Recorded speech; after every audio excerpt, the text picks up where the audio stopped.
அன்பான உறவுகளுக்கு வணக்கங்க. சிறடி காசை நாளைக்கான எபிசோடு வருங்காலங்களில் எப்படி இருக்குன்னு பார்க்குறதுக்கு முன்னாடி நம்ம சேனலுக்கு உங்கள் பொண்ணான கையால் ஒரு லைக்கை போட்டு சப்ஸ்கிரைப் பண்ணி ஆதரவு கொடுத்துருங்க. அன்பு உறவுகளே, இப்போ வீட்டை மீட்டுறாருங்க. அப்படி இப்படின்னு விட்டுருவாங்களா என்ன? முத்து மீனாவும் பணத்தை அடித்த சிந்தாமணிக்கிட்ட சிந்தாமணி எப்படி தெரிஞ்சிச்சு பணம் இவ கொண்டு வரதுன்னு நினச்சா அந்த ரோகிணிக்கிட்ட நம்ம முட்டாள் மனோஜை சொல்லிடுறான். முட்டாள் மனோஜுக்கிட்ட இங்கே இது ஒரு பக்கி என்ன சொல்கிறது விஜயா சொல்லிடுது. அதனால் எப்படிலாம் நியூஸ் பரவுது பார்த்தீங்களா? அதனால சிந்தாமணி அடியே நீ அதில் பாருங்களேன், ரோகிணி சொல்லுது, நான் மனோஜோட சேரும்போது அந்த வீடு வந்தால் போதும், அது வரைக்கும் என் மாமியா கஷ்டப்படட்டும் அப்படிங்கல. ரோகிணி அம்மா நல்லவங்க தாங்க உண்மையிலே. ஐயோ இப்படிலாம் பண்ணுறாளேன்னு அடிச்சுக்கிறாங்க. இப்போ என்ன பண்ணுறாங்களா, படத்தை அடிச்சிடுறாங்க. இவங்க சொன்னதை வச்சு நான் உனக்கு யாரடி உதவி பண்ணுறேன், அந்த வீட்டுக்காத்தானடி நான் பண்ணுறேன் அப்படின்னு இது மைண்ட் வைஸு இங்கே சிந்தாமணி. இப்போ ஆட்களை வச்சு அடிச்சு எப்படியோ பணத்தை பிடிங்கிறாங்க. அதை நம்ம தலைவர் கண்டுபிடிச்சி சேஸ் பண்ணி அப்படி இப்படின்னு சொல்லிட்டு வீட்டை ஏலத்துலேருந்து மீட்டுறாங்க.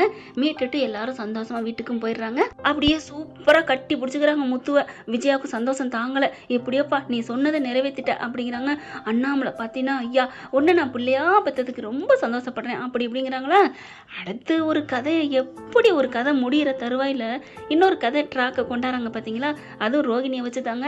ரோகிணியை நம்ம டைரக்டருக்கு விட மனசே இல்லைங்க. அதனால கொண்டாந்து சொருன்னு சொருகிறாங்க.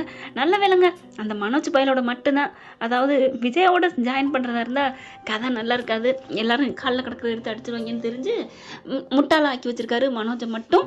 இப்போ மனோஜுக்கிட்ட நம்ம ஆளு கொக்கி போட்டு போயிருச்சுங்க. அட ஆமாங்க, இவங்க ரெண்டு பேரும் சேர்ந்து கப்பல்ஸாக பார்ட்டிசிபேஷன் பண்ணணும், அதில் எனக்கும் பெனிஃபிட்டு உனக்கும் பெனிஃபிட்டு அப்படின்னு சொல்ல இவர் என்ன பண்ணுறாரு, அது அப்படிலாம் பார்க்கக்கூடாது, நீ அதெல்லாம் பார்க்கக்கூடாது, நீ நல்லா முன்னுக்கு வரணும், இவனு அள்ளி விடுதா, நீ வர்ற அந்த ஆணவம் இன்னும், அதாவது புருஷன்ட்ட அட்டங்கனுங்கிற ஆசை மட்டும் இல்லைங்க, அவனோட இருக்கணும், அணைக்கணும், எல்லாம் பண்ணணும், அது மட்டும் ஆசை ரோஹிணிக்கு.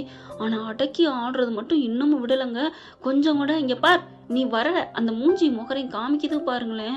இதுக்கும் மனோஜ் அப்படிலாம் நான் பார்க்காத ரோகிணி, நான் வர்றேன், நான் பண்ணுறேன், எதாக இருந்தாலும் ரோகிணி பயந்தா அப்படி மிரட்டுனா அப்படி தான் நடுங்கிறேன் மனுஷன். இப்போ நம்ம போயே ஆகுறோம், போகிறோம், கலந்துக்கிறோம், வின் பண்ணுறோம், நல்லது நமக்கு நல்லது நடக்குது, நான் உனக்காக நான் நிற்கிறேன். இல்லை அம்மா திட்டுவாங்க, என்ன அம்மா திட்டுவாங்க, உனக்கு ஒன்றுனா நான் தானே வந்து நின்னேன் அப்படின்னு சொல்லிட்டு பிளாக்மெயில் பண்ணி மடக்கிறது. இப்போ வீட்டுக்கு வந்தோன்னே மனோஜ் வந்துடுறாங்களா. மனோஜ் வந்தோன்னே, அம்மா நம்ம வீடு வந்துருச்சு, எனக்கு தெரியுமா, வந்துடும் அப்படின்னு சொல்ல பார்க்குறாங்க. அப்படியே அண்ணாமலையும் முத்தும் பார்க்க, என்ன பார்க்குறீங்க, நீ என்ன என் பங்குலேருந்து எடுத்துக்க தானே போகிற, அப்புறம் என்ன, டே உன் பங்கு காண்டியா இப்போ ஆடி அலைஞ்சு இப்படி பண்ணியிருக்கிறோம், நம்ம வீடு போகக்கூடாது, நம்ம அம்மாவும் அப்பாவும் எவ்வளோ கஷ்டப்பட்டாங்க தெரியுமில்லடா, நான் அதுக்காக தாண்டா பண்ணேன் அப்படிங்கல. சரி நீ என்ன பண்ணாலும் காசை வாங்கத்தானே போகிற அப்படிங்கல. விஜய் இப்போ தாங்க, டேய் மனோஜ் விடுறா, எதுக்கோ அவங்க கஷ்டப்பட்டு காப்பாத்திருக்காடா நம்ம வீட்டை, காசை கொண்டு வந்து நீ பேசாத அப்படிங்கல. அப்பா விஜயா மழை வரப்போகுது எங்க அப்படின்னு வேகமாக வெளில போய் பார்க்க, என்னங்க இப்படிலாம் பண்ணுறீங்க? ஆமாம் விஜயா கண்டிப்பாக மழை வரும், ஏன்னா இப்போவாச்சும் என் பிள்ளைய புரிஞ்சுக்கிட்டேன், இருந்தாலும் மனோஜ் சொன்ன மாதிரி அவனுக்குன்னு சொல்ல வாய மூடுறியா, அவன் என்ன அவனோட பங்குக்காக என் பிள்ளை பண்ண நினைக்கிறியா அப்படி இப்படின்னு சொல்லி ஒரு கலவரம் நடக்குதா. அதுக்கப்புறம் விடுங்களேன், நல்லபடியாக வந்தாச்சு அப்படிங்கல. மீனா என்ன பண்ணுறாங்க, எல்லாருக்கும் நான் பிரியாணி சமைக்கிறேன் அப்படின்னு எல்லா சாமானும் வாங்குவோம் வாங்க அப்படின்ட்டு போகிறாங்களா. ரவியும் ஸ்ருதியும் வந்துடுறாங்க, ரொம்ப சந்தோஷப்படுறாங்க. ஐயோ சூப்பர், மீனா நீ உங்கள் பிரியாணி சாப்பிடணும், நான் தவம் இருக்கேன், நாக்கு செத்து போச்சு தெரியுமா, எத்தனை நாளாக நான் சாப்பிடாம சே அப்படிங்கிற. ஸ்ருதி அப்படியே முறைக்குது, என்ன ரவி நான் என்னமோ உனக்கு நல்லது பண்ணாத மாதிரி நீ தானே சமைச்சு பண்ணுற நம்ம ஹோட்டலில், அட சும்மா சொன்னேன் விடுப்பா அப்படின்னு சொல்லிட்டு நானும் வந்துட்டு மீனாவோட போயிட்டு பொருளெல்லாம் வாங்கிட்டு வரேன் அப்படின்னு ஸ்ருதியும் கிளம்ப. ரவி என்ன பண்ணுறாரு, சரி எனக்கு ஒரு கால் இருக்கு அப்படின்ட்டு உள்ளர ரூம்குள்ள போக, இங்கே விஜயாவும் மனோஜ் மட்டும் இருக்காங்க. ரூம்குள்ள போயிடுறாங்க. டேய் சூப்பர்ரா, வீடு வந்துருச்சு பார்த்தியா, அம்மா இனிமே எனக்கு கஷ்டம் இல்லை, கடன் இல்லை, இனிமே என் வாழ்க்கையில் நல்லது நடக்க போகுது. என்னடா சொல்கிற, ஐயோ உளர தெரிஞ்சமே, இல்லைம்மா நல்லது நடக்க போகுதுன்னு சொன்னேன் அப்படின்னு சொல்லிட்டு சமாளிக்கிறாரு. எப்படியோடா இன்னும் கொஞ்ச நாளில் சீக்கிரம் அவகிட்ட உனக்கு விடுதலை வாங்கணும். ஐயோ ஏமா அதை பற்றி நினச்சிட்டு இருக்கீங்க, அதை விடுங்கம்மா. என்னடா இப்படி பேசுகிற, அவன் நமக்கு தேவையில்லை, நான் சொல்கிறது சரிதானே, சரிதாம்மா அவன் நமக்கு தேவையில்லை தான் அப்படிங்கிற மாதிரி மழுப்புறாரு. கரெக்டாக ரோஹிணி வந்து ஆண்டி அங்கிள் அப்படின்னு குரல். ஐயோ இங்கே வந்துட்டு அவளுக்கே சொல்லி கொடுத்துருவாளா அப்படின்னு பதட்டத்தோட வெளியில் வராங்களா.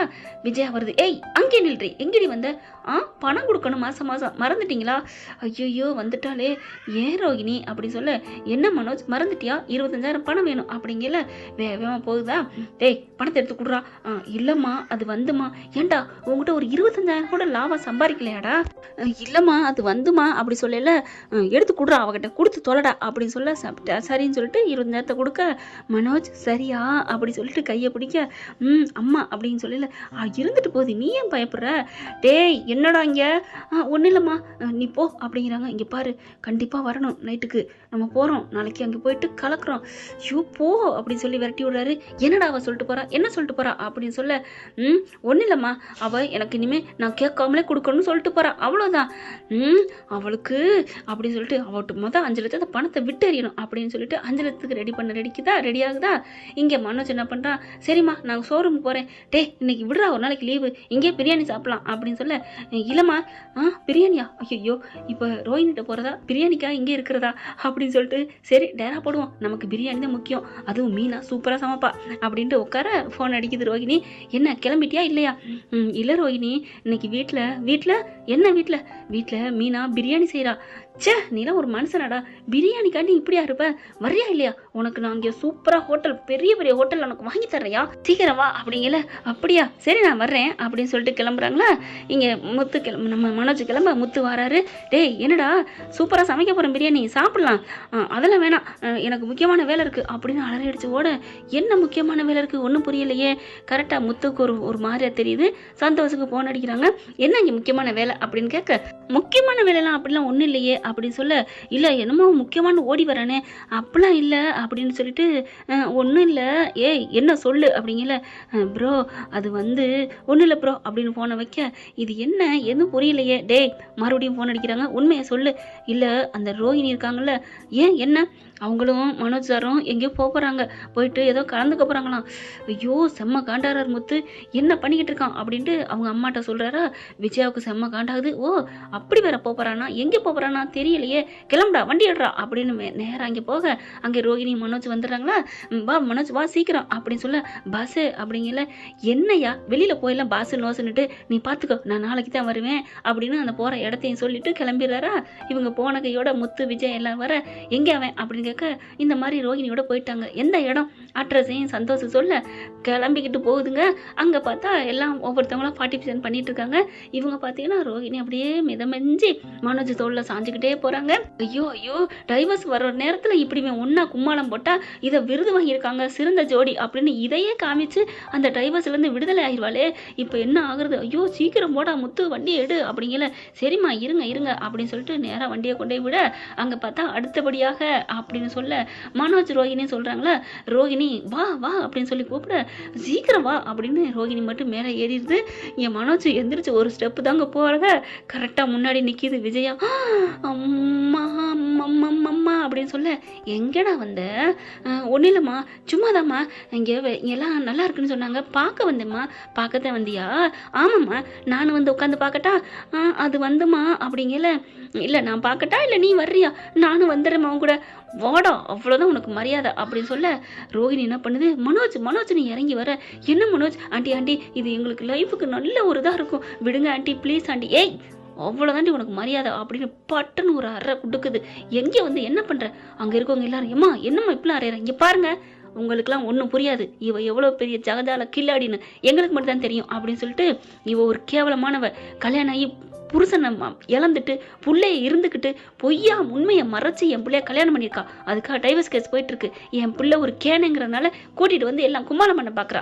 யாரும் பேசக்கூடாது அப்படின்ட்டு வாடா அப்படின்னு இழுத்துட்டு போக, மனோஜ் அப்படியே ரோஹினி திரும்பி பார்த்துட்டு போக, சே இவனை நம்பி மண்குதிரை நம்பி இறங்கின மாதிரி இருக்கே அத்துல அப்படின்னு நொந்துக்கிறது. என்ன மேடம் இப்படி சொல்லிட்டு போறாங்க? ஒன்றும் இல்லை அப்படின்னு எல்லாம் திட்டவும் அப்படியே தலையை குனிஞ்சிட்டே ரோஹினி போகுது. முத்து என்ன பண்றா, கார்ல ரெடியாக உட்கார டக்குன்னு விஜயா மனோஜை கூட்டிட்டு வண்டிக்குள்ள ஏற, கரெக்டா பேசுனீங்கம்மா சூப்பர் அப்படிங்கிற. அட பாவி நீ தான் எல்லாத்துக்கும் காரணமா? டேய் அவனை ஏன்டா முறைக்கிற? நான் தான்டா வந்தேன், எல்லாம் தெரிஞ்சுக்கிட்டேன்டா, என்ன உனக்கு இருக்கு வீட்டுக்கு வா அப்படின்னு சொல்லிட்டு போறாங்க. வீட்டுக்கு போய் செம்ம கச்சேரி நடத்துறாங்க மனோஜுக்கு விஜயா. என்ன ஃப்ரெண்ட் இப்படியும் போக வாய்ப்புகள் இருக்கு, பார்க்கலாம் என்ன நடக்க போகுதுன்னு. Thank you friends.